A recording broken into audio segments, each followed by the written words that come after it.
رغيف من الدنمارك اسمه ثور بيدرسون يدور في العالم الكل من غير طياره، ياخذ الموان دو ترونسبور الكل لكن ما ياخذش الطياره. بحثنا في الاستوديو. Welcome to Tunisia, Thor. Oh, thank you very much. So let's start with a brief presentation of you. Okay, my name is Thor. I come from the Kingdom of Denmark in the high north of Europe. I have a project called Once Upon a Saga, which is me traveling to every single country in the world in a single unbroken journey completely without the use of flight.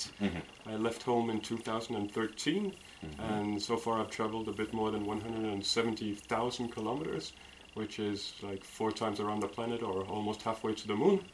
And I reached Tunisia as country number 129. So Thor, how came the idea to stop everything and start to explore the world? Well, I work within logistics and shipping and transportation. That's my career, and I've been doing that for more than 10 years. And I came home from a project in the Arctic Circle and was in Denmark for a period, and my father sent me an email. And he sends me many emails, and this one had a link to a newspaper article, and it was about a traveler, and I read this and I got really inspired, and I started thinking, is it possible to go to every country without flying? And we looked at the budget and we looked at the logistics, and we started to think maybe it is possible. Then we found out that no one has ever done it before. Then it became really interesting. Then we built the project from there, and at some point I just couldn't stop thinking about it. How many countries did you visit till now? 129. No, Tunisia is the 129th country. Exactly, yes. Okay, how you choose the country to visit? Well, I'm going to all, so that's very easy. but in terms of logistics, because I'm not flying, because there's no flying, then I started in Denmark and I crossed the border to Germany. Germany borders Denmark. Then I started off with Europe, did 37 countries in Europe. Then I spiraled across the North Atlantic on 7 different ships, some fishing boats and shrimp trawlers and container carriers. Got stuck in the ice and got into a storm and things like that. Then I made it to North America. Then North America is connected to Central America. Central America I could get to South America. From South America I could go through all of the Caribbean. Then I came over the Atlantic and I started on Africa in Morocco in 2015. And then I did Western Africa and Central Africa and Southern Africa and Eastern Africa and came back up to where I am now. And I'm only missing 2 countries in Africa. Why don't you take the planes? Because nobody has done it before. So, you know, if you look at it in terms of how rare it is, Mount Everest, people have reached the summit of Mount Everest more than 7,000 times. People have been to space more than 500 times, 550 times I think is the number. About 200 people have been to every country in the world, and nobody ever has done it completely without flying. You're the first. Well, I still have 74 more countries, so we'll see. So, how did you hear about Tunisia, and how did you find it? Well, I knew about Tunisia in advance. One, I come from Denmark, and we do not have as much sun as you do, so people, they run away in the winter time and come to Tunisia. 2, I was working in Libya between 2006 and 2008. And then, of course, I knew about Tunisia. And I came very close to the border many times, and I had Tunisian couscous, which I thought was amazing. And now, with the project planning, I, of course, knew about it, and it's my second last country in Africa. So I spent about a week here, and I really love history. What the most thing did you like in Tunisia? Well, I really love history, and I love to discover culture. And Tunisia is an extraordinarily rich country when you talk about this. So they talk about Tunisia. They say that we have terrorism and it's not too safe here. What's your opinion about that? Well, you know, I think there's a big problem in the way that the media portrays the world that we live in. I mean, I was traveling in Guinea and Sierra Leone and Liberia when there was still Ebola.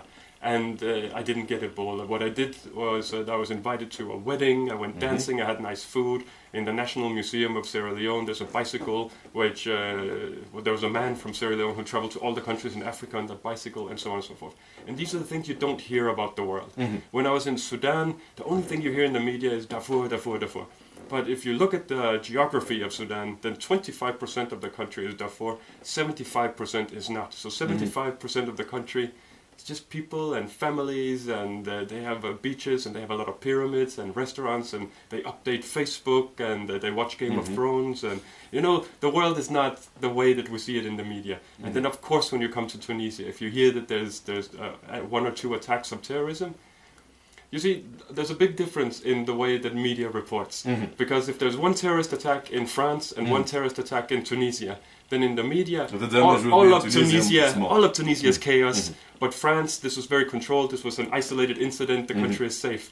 And you know, that's really not fair representation. Yes, yes. So do you encourage tourists to visit Tunisia? Absolutely, absolutely. I think I've been treated royally here in this country. I've made so many friends, I made so many connections and contacts, so many doors have opened for me. I have so many opportunities from being here.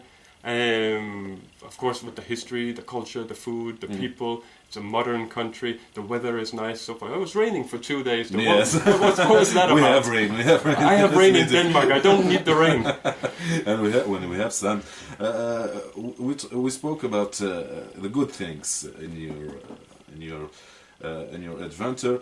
Let's talk me about the problems. Did you find problems in your adventure? Yeah, of course.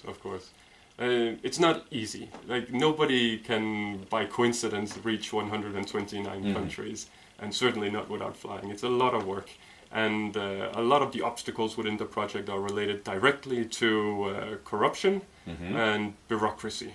So you have certain countries where everyone who works with the police or military or immigration, they are like their own king in their own little kingdom. And if you do not do the right dance, then you're stuck. I'm a goodwill ambassador of the Danish Red Cross, and I'm visiting Red Cross and Red Crescent all around the world. So I cannot be involved in corruption. You can imagine that if I pay something at a border, then the next time, if it's really important, if they're bringing medicine or they're bringing food or something like this, then they know that the Red Cross is paying. So therefore I do not pay, then they know the Red Cross, Red Crescent will not pay anything. So sometimes I cannot really dance the way they want me to, and then I have to wait it out. So, tell me about your objective during this adventure. Sure. So it's multiple objectives. One is the massive logistics within this project, like just to see, is it possible? Can it be done? And hopefully inspire a lot of people by going through all these countries and defeating all the obstacles. Every time I'm stopped in one way or the other, I have to find a solution, find the solutions, not giving up, never ever giving up. So that's one big part of it. It's inspiration, education, and entertainment. One part of it is the humanitarian aspect, where I meet with Croix-Rouge, Croissant-Rouge, all around the world. This is in 191 countries today. The movement has about 17 million volunteers, so it reaches a lot of people, millions and millions of people. So I do a promotion of that.